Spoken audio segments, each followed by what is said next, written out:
Good evening. We don't want to have the target alcohol, but we already did for the first session of school. I'm sorry. We have a lot going on. Hey, we welcome you to our Weber School District Board meeting tonight. Those that are with us, staff, thank you for preparing and being here with us. The agenda is only posted to your left. We normally have it around the room, but that's all right. So it's to your left. We will follow that. And we need to excuse two of our board members. Bruce Jardine and Janice Christensen both need to be excused. We will miss them being with us tonight, but understand there are family issues that have taken them away. So to start our meeting this evening, we are excited to have a flute solo by Landon Hooking, a student at North Ogden Junior High. But before we do that, I'd like Superintendent to take just a moment, after which Landon is done. Landon will also lead us in our Pledge of Allegiance. Superintendent, please. Thank you, President. Board, we're thrilled today and honored to have Landon Hooking with us. Just a very accomplished flutist, as well as his teacher, Mrs. Graham, who's trained Suzuki instructor. And Landon's accomplishments are remarkable, but just a little something else about Landon. Landon is an outstanding student. He's loved at North Ogden Junior High School. He told me he loves mathematics. He's a straight A student and just a delight at that school. Mrs. Long, their principal, just can't stop talking about Landon Hooking, and with good right, because he's someone to be proud of. Landon, we welcome you and your mom Claire and brother Preston. Although Preston attends at Orion and Landon at North. Now in football they share the same team, so there's not going to be family conflict there. But I worry about basketball, or baseball, something else that comes up. But Landon, we welcome you. Come on up and perform for us, will you? Give him a hand.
Thank you, Mrs. Long. Mrs. Graham, thank you for sharing.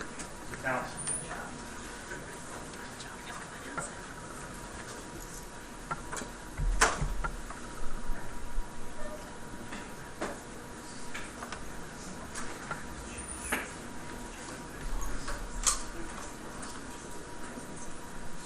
Let's give him one more round of applause.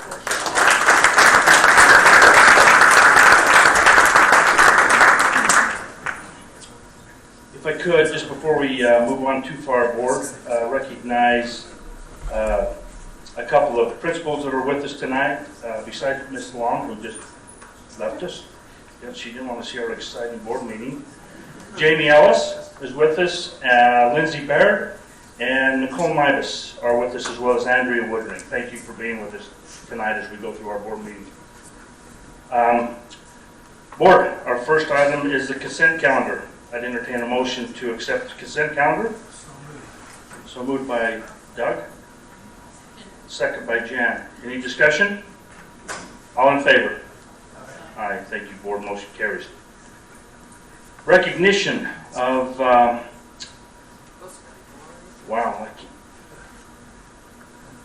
E+ team. Mine, these new technology stuff kind of went away. E+ Team Award presented by our sub. We got a pitch hitter. Scott Zelmer, please. Thank you, President Rich. Superintendent Stevens, Board. It's my honor tonight to present the E+ Team Award to the custodial staff at Riverdale Elementary School. So if you guys want to come on up here, our head custodian is Quade Stanley, and some part-timers that worked with him, Alex Miller, Bryce, and Brian Radel. Is that right? Radel? Wow.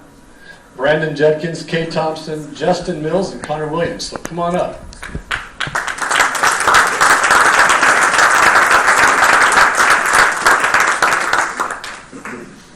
So this summer, some funds became available. We started to look at some things that were going on at Riverdale Elementary School and found that the student furniture hadn't been touched in 30 plus years and was in need of some badly needed replacement. And so some funds became available and furniture was purchased.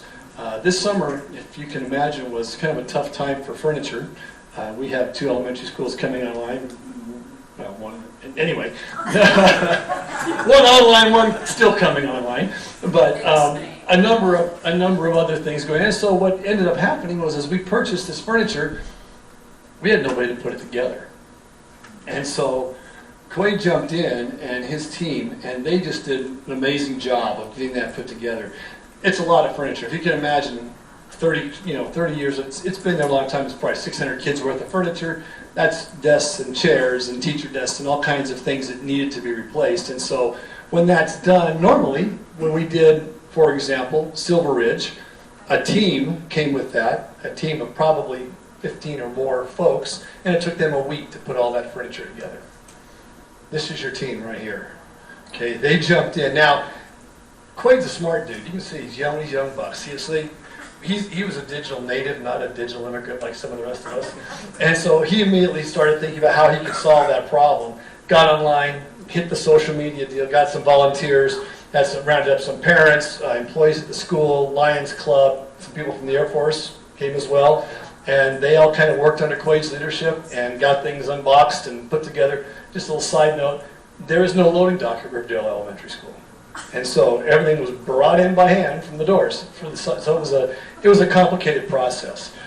This was done while these guys made sure that the rest of the school was clean and carpets were done and all the other things that were necessary for students to be ready for school. So you can go ahead and skip through. I forgot that. Forgive me for this is their names one more time. So just want to go with the company one more for me, would you? A couple of things. Their principal, Lindsay Baird, she's back there with the high-tech camera, the iPhone, that girl.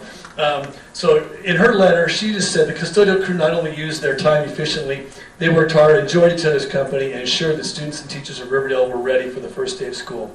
You can tell, look at these guys, I'm sure they had some fun. I don't know, was there anything done with those boxes before they went in the trash? I mean, we didn't build any skateboard ramps or... There were forts that were made. There were forts, okay. Now, water balloon fights or anything, I'm sure they had a good time while they were doing it. Okay. Another one of the things that came in, Kelly Hall, one of our buyers, also was part of the nomination committee. She said students who returned this fall with a sense of pride and community as a result of this team's efforts. That's really very, very true. These kids came in to a school that looked brand new. They had lots of new lighting and some other things going on, and they got to sit in new desks and things that I think made them feel like they were valued, and so that was important. One more thing, this was Boyd Harris, who was supposed to be here tonight. He had a family emergency, he couldn't be here, and so when I talked to him today and he asked me to do this, I said, well, you need to send me something. So he said, I was surprised when Quade called and asked what to do with the large amount of boxes and trash that he had from the furniture assembly. I said, what furniture? And that was the first time I'd heard of the operation. He simply figured out, he being Quade, simply figured out how to handle this huge amount of additional work on his own. This is impressive for anyone, but for a relatively new head custodian, which, by the way, May of 2019. Okay, so he's been here only a couple of months. Okay, so head custodian, it was something special. It shows. I thought this was a great little term, quiet leadership. He just got it done, and what a great can-do spirit. So, board, it's my pleasure to represent to you the E+ Team Award from Riverdale Elementary School.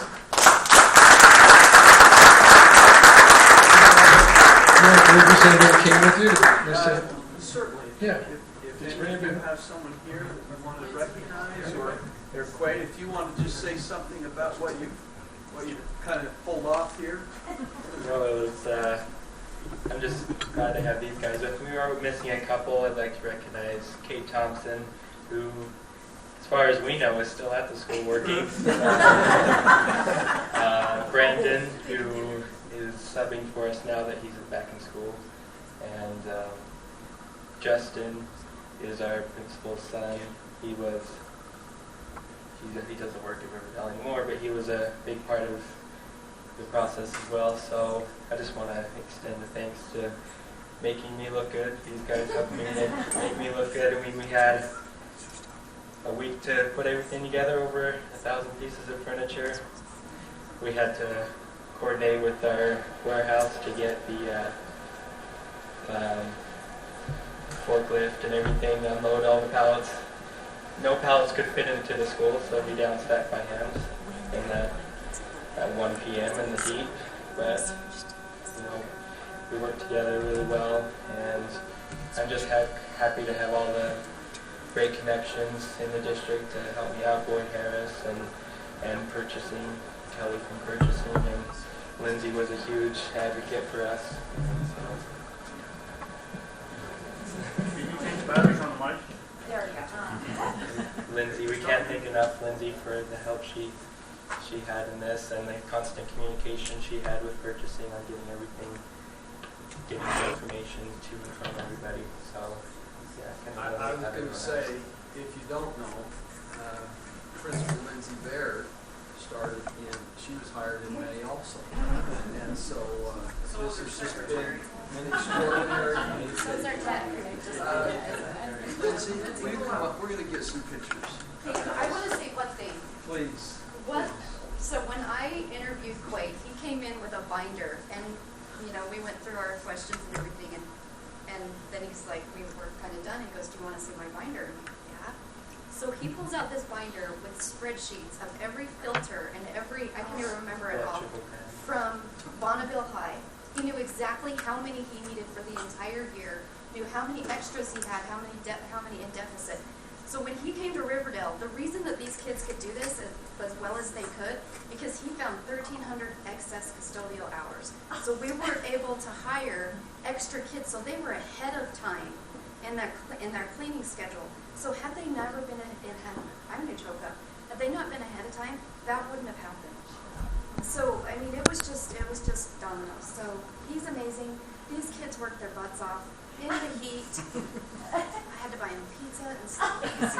And I'd go and get them Slurpees, and they didn't even drink them right away. And I would have been right on top of that. But these guys worked so hard. And we don't have air conditioning. Not talking about stuff like that. But they have school. Great job. I just want to say one thing though. Had it not been for the superintendent who recognized the need, you guys that's him. You guys would not have to do that, so you can blame him. But at the same time, thank you because it's important. Let's get a Okay. These all got it. Are these all guys? Yes. Go ahead, just take that picture right there. We got more hardware. Oh, wow.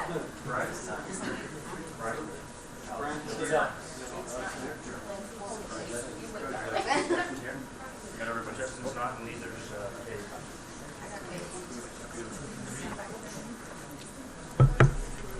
Don't let him. You need his back? Yeah. Just a touch. You want to turn sideways? Can you?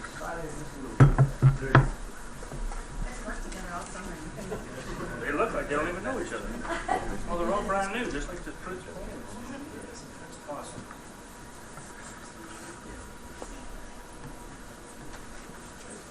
Nice job, guys. Thanks, come through. Come through.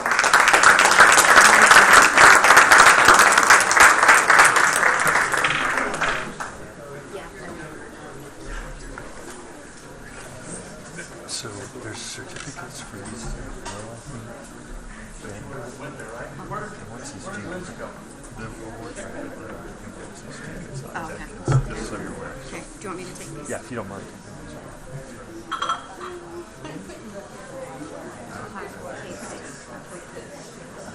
Carry them all. I will withdraw.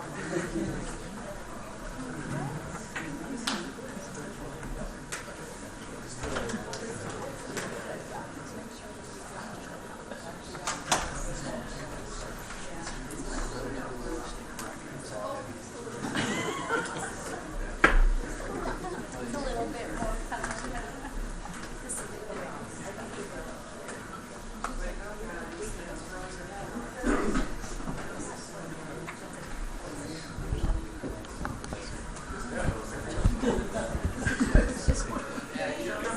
Nice job, guys. Thank you.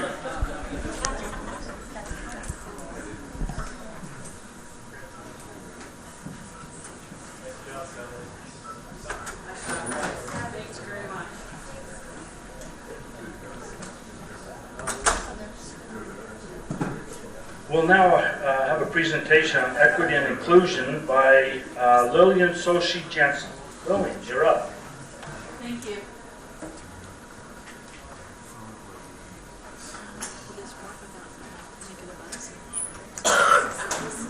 I'm going to try this without the buzz, if that's okay. We'll see where we go. Not new batteries. Can you switch that up?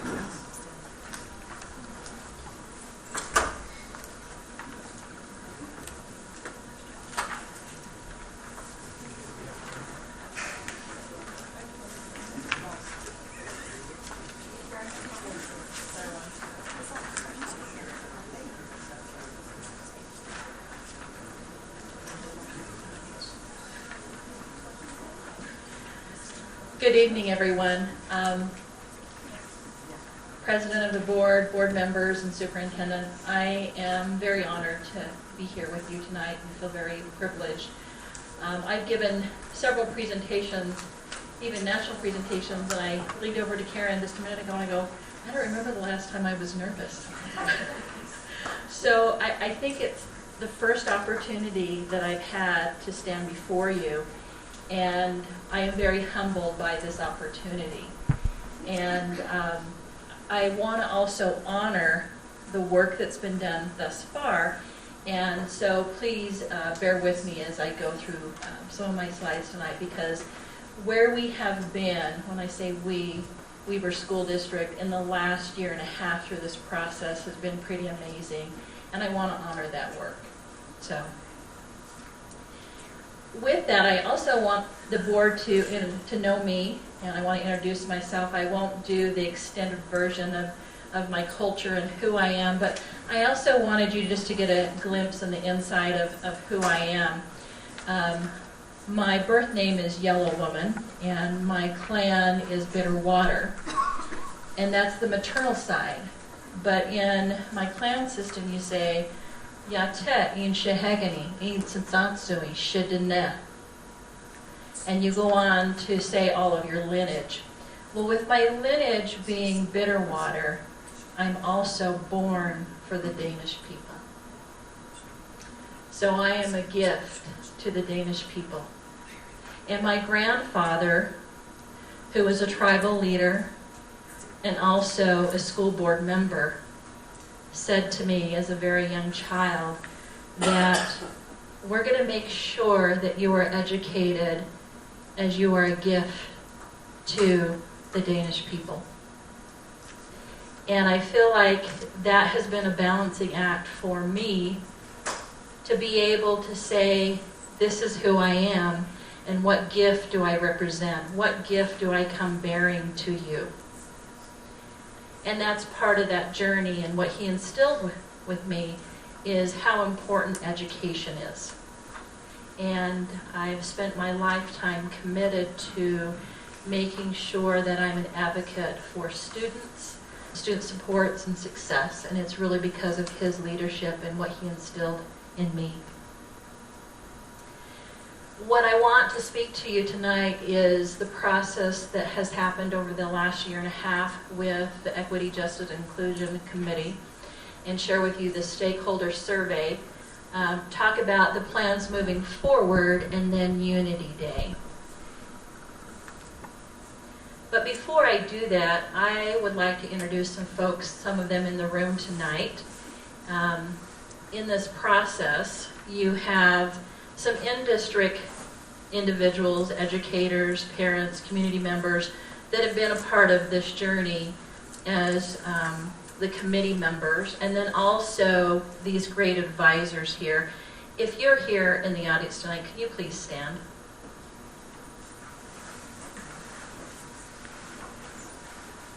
Give these folks a round of applause.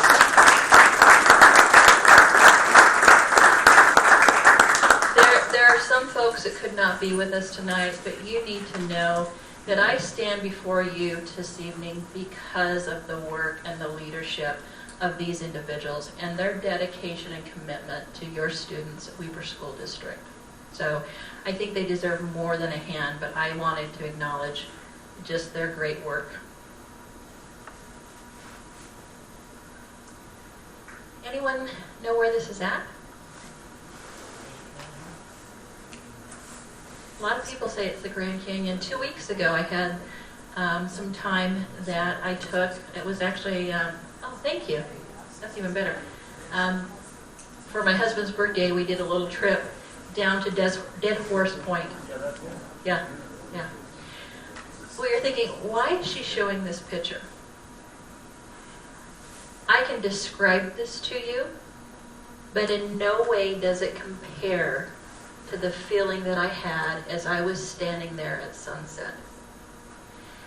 And when I talk about the journey that has happened over the last year and a half, I can describe it to you, but in no way does you get you to where we've been in this journey.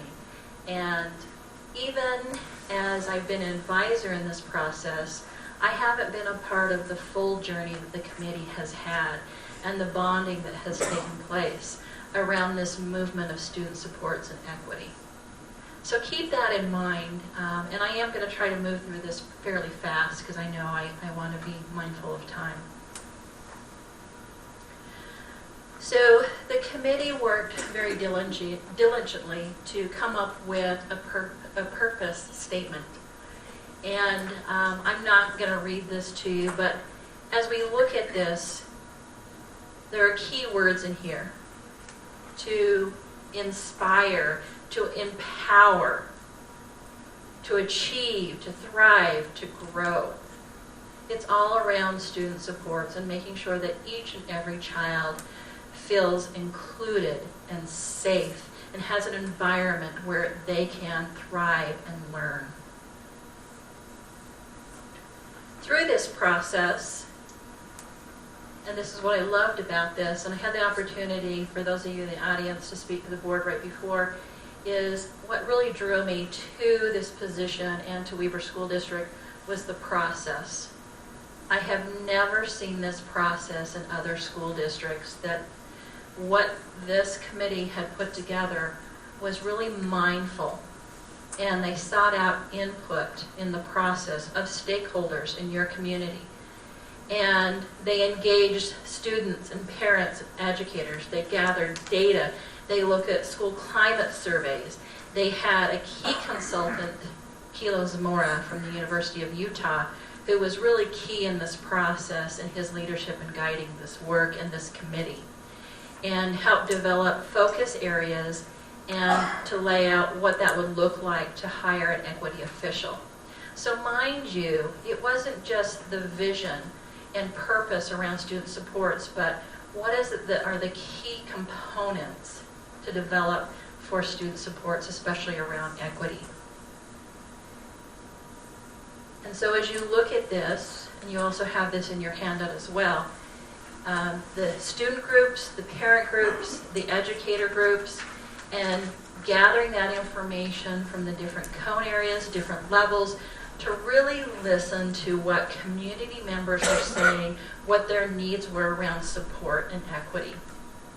And then also doing an online survey. And then Kilo, in his leadership, was able to go through and read everything that was input. So not only did the stakeholders have the opportunity to do a survey, but also to do narratives. And very mindful in putting this together. And so in your packet, the first page that you see there is the feedback in each of the categories, the goals, and I need glasses for this part. The goals, the areas of focus for the students, the focus for the district. This was all the feedback from the different levels, from the community, again, the students, the parents, the educators.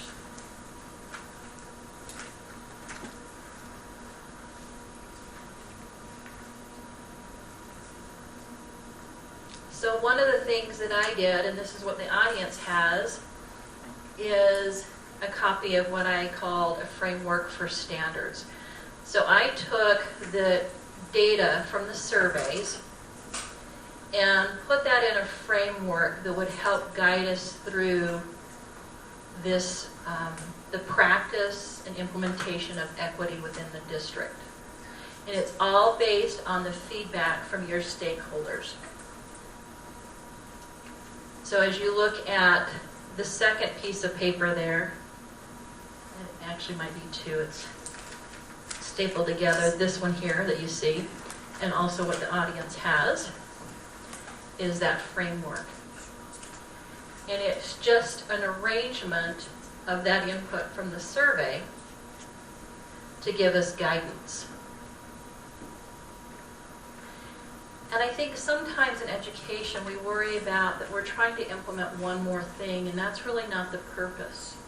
That as you look at this framework, they are practices that are happening now, currently, but my job is to build capacity and empower your educators, your staff, and your students around this framework.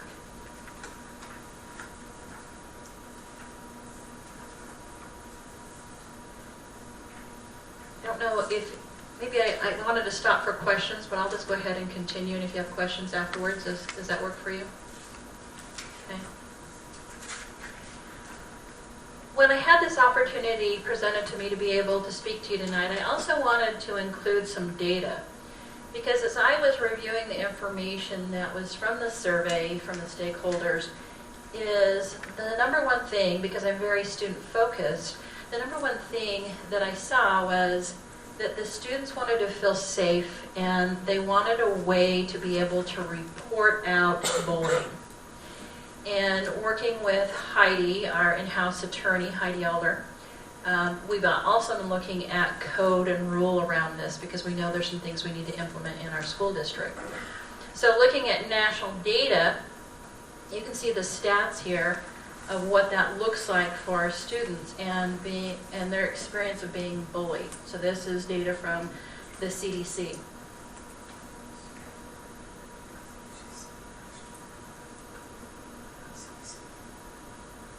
Kind of interesting. interesting. And to me, data tells us a story. And it also helps us provide targeted interventions around student supports and what we need to do to support our students, because we want them to feel safe. If they don't feel safe at school, learning is not going to take place. Also looking at other national data around suicide rate. National data from the CDC says that suicide is the leading cause of death amongst our young people ages 10 to 24.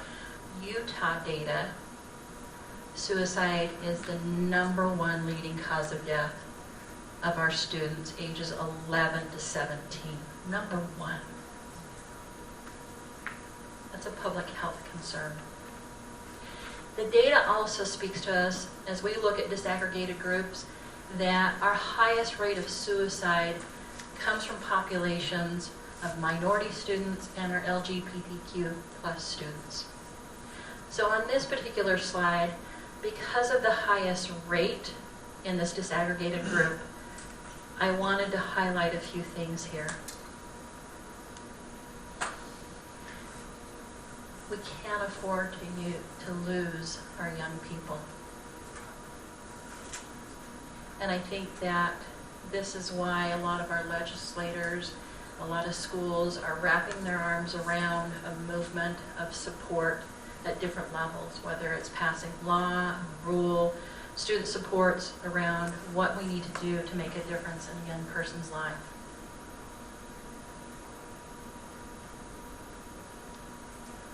So we've looked at national data, but what does that look like for Weber School District? I don't know how many of you are familiar with the SHARP survey, but it's the Student Health and Risk Prevention Survey. It's given to students and district schools every 2 years. It's an opt-in. And just last spring, we had the opportunity to complete this survey. Because we just opted into that survey last spring, we don't have those results yet. We'll have them probably by the end of the month. So the data that you see here is actually from 2017. But what does that say, again, on this focus around being safe in school? The question was asked, have you ever been bullied in the last 12 months? And why do you think you were bullied? #1 for your district was the way that I look.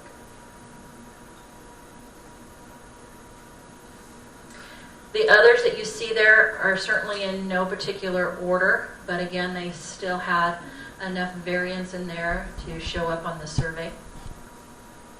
The other question was, during the last 30 days, how many days did you not go to school? Not go to school because you didn't feel safe. 8.4 days may not seem like a lot, but truly what that is about 38% of the time. So they're missing 38% of instruction. In over a year, what are they really learning, or what are they missing out that they may have needed to help them be successful in their life's journey?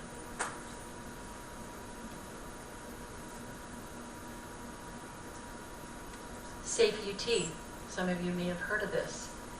In my previous work, I was very honored and privileged to be on the AG's Commission for Safe UT and help implement this across the state for our schools. So I pulled up last year Weber School District's data. Nearly 5,000 chats and tips from your students in these 3 areas.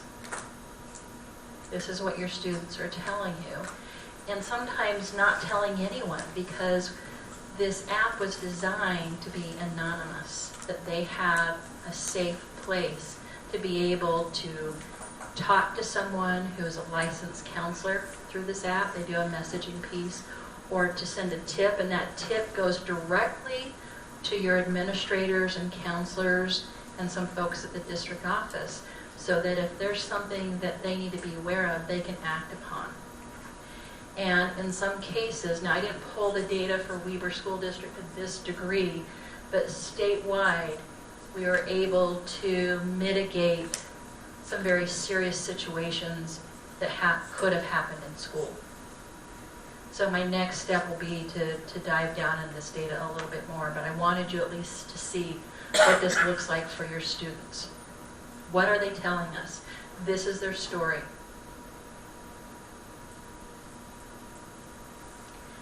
About a week into the job here, in fact, I don't even know if I officially started, to be quite honest, I had the opportunity to visit with a family and a young man from one of our schools.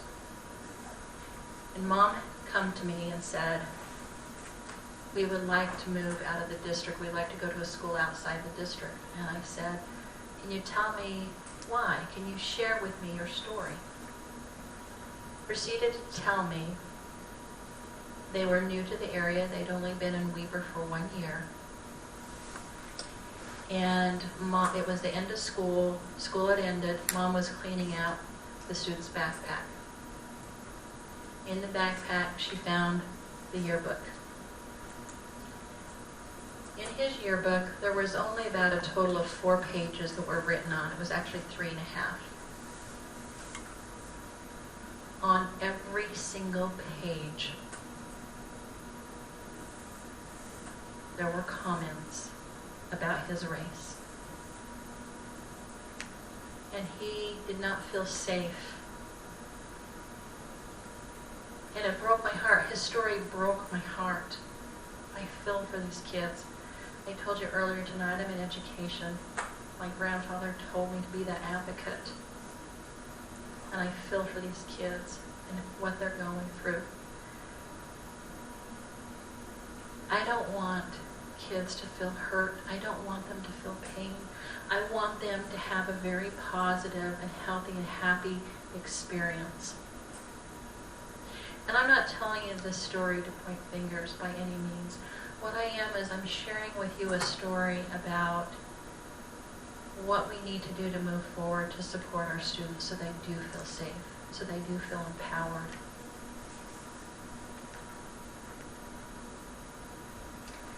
In the survey from the committee, as they looked at the stakeholder input, one of the things that they requested was supports around mental health. We see this across the nation, we see this across the state, but when we start looking at disaggregated groups, it didn't surprise me that the input was that they wanted those mental health supports. Because as you start looking at oppression, it's trauma, racism is toxic stress. To be marginalized is that distress of feeling hopelessness. So it didn't surprise me that they were saying, please support us, please help us and guide us in getting these supports that we need around school-based mental health. Well, we're very fortunate in this last session on the legislation, House Bill 373 provided funding for school-based mental health and allowed each LEA to apply non-competitive for some funding around school-based mental health. And the money that we have received this year will continue, it's ongoing, and in fact will increase. So we can support these efforts and the request around this. But as I started looking at other equity departments in school districts, and also looking at the data within your own school district, 504 accommodation plans. So 504 accommodation plans are to help students in need where they may not qualify for special ed, that it could be as simple accommodation as, I broke my arm and I'm going to need a little bit extra time to move around. I'm afraid I might get bumped in the hallway, so my accommodation plan is maybe to leave a minute or two early from class so I don't get bumped. That's an accommodation piece. Well, looking at the data in Weber School District of your 504 accommodation plans, 61% of your accommodation plans are around mental health supports for students. So with the leadership, superintendency, looking at how we can support the request, we were able to glean back Karen Miller. She is a coordinator that is supported through this grant on school-based mental health and to focus on these components around 504 accommodation plans. That's equity. That is equity. So we start looking at the academic piece. What does the dropout data tell us? And we know that, again, our disaggregated groups are of higher need. And probably in this area for academics, this is true nationwide as well as statewide. I haven't been able to dive down to the district level on this. It's our American Indian Alaskan Native students are at the highest risk of dropout.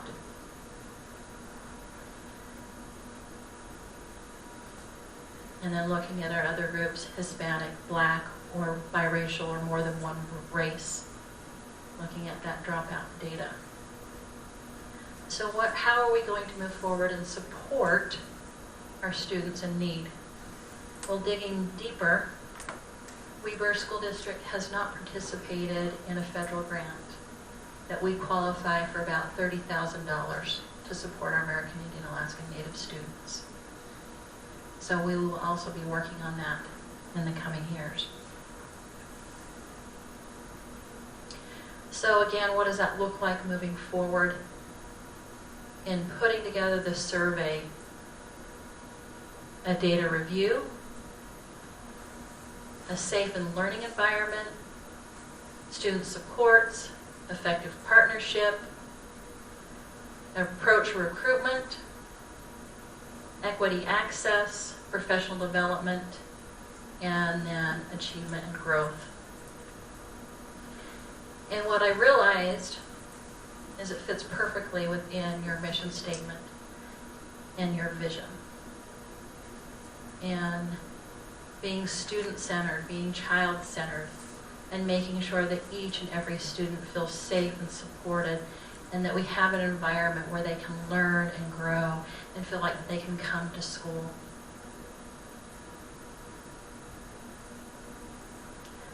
And as we move forward in kind of a 5-year plan, I feel like the first year is already behind us in that development that took place, the surveys, the input, and then looking at this year, professional development, a data review, and a framework. In that data review, I know that the data that I showed you didn't really look promising, but my goal is also to go out into the schools and really get a pulse for what is happening, because I also see some very positive things happening in the short amount of time that I've been here. I was able to go out to a run-in junior high just the other day, and the principal and his leadership looking at what he can do in developing a cultural room. And we are writing a grant together through the Arts Council, the Utah Arts Council, to help support him in that journey and that goal that he has. I'll have the opportunity to go out to some schools just this week and to do some professional development with staff. It's about education and awareness. So I'm excited about that opportunity. And then through the next 3 years, as you continue down, to implement this in phases. Because we need to meet people where they are and bring them along and empower them and build capacity in them. I know that I presented data to you to catch your eye, but I also want you to realize that I feel my job is to help empower individuals to be the best person they can be, and to support our students so that they can grow and thrive and contribute to our community.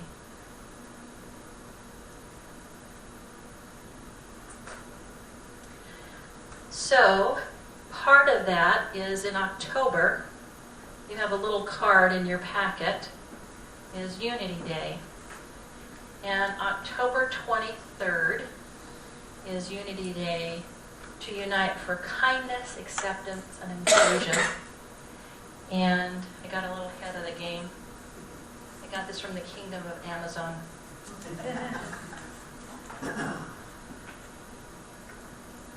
Is to be kind. It's a journey of humanity and kindness, that we can be kind to one another and embrace how we are similar and how we are different, and to celebrate those things. So I will be sending more information out on this, and I hope you will join me in this cause and purpose around helping support our students in being kind. Also, in my visits to the principals, I will be giving them the book that you have before you with a letter around Say Something. And you also have a little quadfold, I'm not sure what you would call it. It's this from Teaching Tolerance, Speak Up. For those of you in the audience, Teaching Tolerance is a really great resource. Lots of free resources that we see around equity. And it's just talking about speaking up at school and empowering our students to be able to speak up. So when they see someone in the hallway that is not so kind to somebody else, someone is being bullied, that they are empowered to be able to speak up.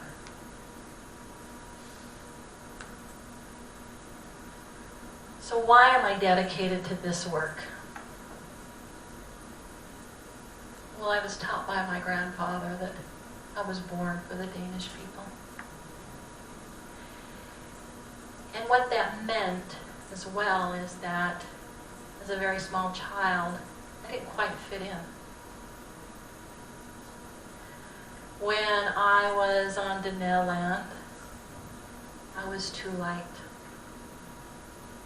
When I was in a little rural community in central Utah, I was too dark.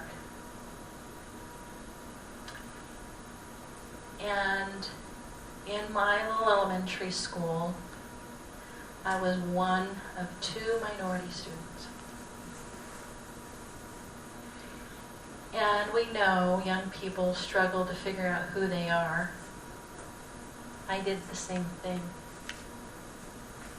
And I remember in my teenage years, I had to fly into Albuquerque, landed in Albuquerque, got in the airport, got off the plane, and there was a sea of brown. And for the first time, there was someone like me. Our kids, and we know this as educators and identity development, they're looking at trying to figure out who they are. That's a big enough challenge without having other obstacles that they have to face. So how do we empower them and their mentors, their educators, that they're going to feel like they're accepted and that they belong, and they're not always searching for someone that's just like them. They still will. So I'm going to end with a story. A couple of years ago, I got a request through Facebook from a former student, and she said to me, "I'd really like to go to lunch with you." And I said, "Sure." And so we met for lunch, and she says, "I have something for you, but I'm not sure if you're going to want it." And I thought, well, you know, as an educator, those thank yous are few and far between, and we hang on to those cards like gold, right? We don't realize the difference that we make because we don't always hear that. And she says, "Well, I don't know if you know, but after graduation, I joined the military." And I said, "Oh, I think I had heard that." And she says, "Well, it was right after 9/11. And I said, "Oh, I didn't realize that. I didn't connect the timeline." And she said, "I've done 3 tours of duty." And she said, during the tours of duty, we're asked if we want to carry an American flag. And I said, yes. She said, yes. And when you carry that flag, you can dedicate it to someone who's made a difference in their life. And she's telling me the story. By now, I'm just like shaking. And the tears start to roll down my face. I'm going to get emotional now. When she pulls out the flag, and she pulls out these 2 certificates, and she said, 2 of the 3 tours of duty, I dedicated this flag for you, to you. And I'm just in tears. And it's from Enduring Freedom. So I think that's even more powerful to me as well. And I said, Rachel, why? Because you were there for me. Because I was different than other students. Because I was questioning my identity. And you stood up for me. And you made me feel like I was a person. And you have no idea what that means. As educators, we sometimes forget the impact that we make in students' lives.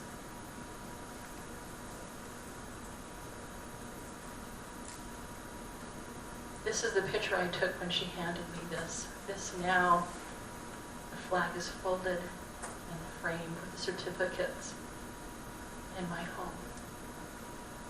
Knowing not only did I make a difference in this child's life, and I didn't realize it at the time, I was only being her advocate. I was only creating a safe place for her. But think about the ripple effect as she went out and fought for our country. If you think you do not make a difference in your students' lives, please remember this story. Please know this is where my heart is. I care about kids, and I want to make a difference. And I want to support all of you and the students at Weaver School District.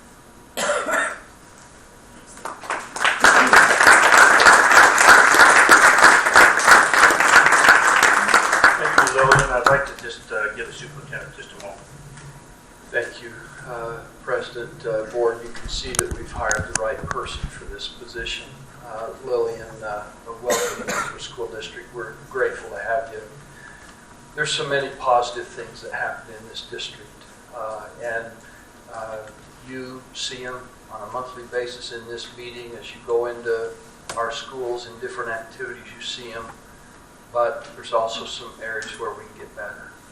And, part of that is acknowledging that there's some areas of need and weakness. And we're going to do that in some of these areas. And often it's with our most vulnerable, fragile students. And I appreciate so much the journey that Lillian's referred to and this 1.5-year process with the committee. I want to pay special tribute to Gina Butters. Gina's been kind of our leader through this process. She's an extraordinary leader. And I also want to pay tribute to another member of our advisory council that's here, great friend, a remarkable educator, Dr. Jackie Thompson. Jackie has been with us all the way through. Anytime we've asked for some input and guidance and counsel, Jackie's just right there. Thank you, Jackie, for being here tonight. Thank you, Board.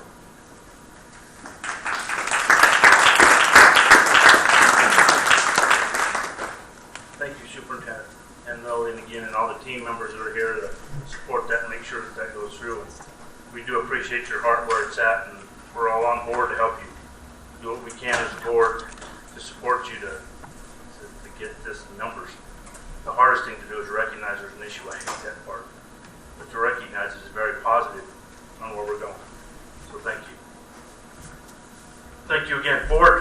We have some action items. It would be the approval of revision to policy 4199, special education policy statement on a second reading. Jennifer Warren, please. Superintendent, Board.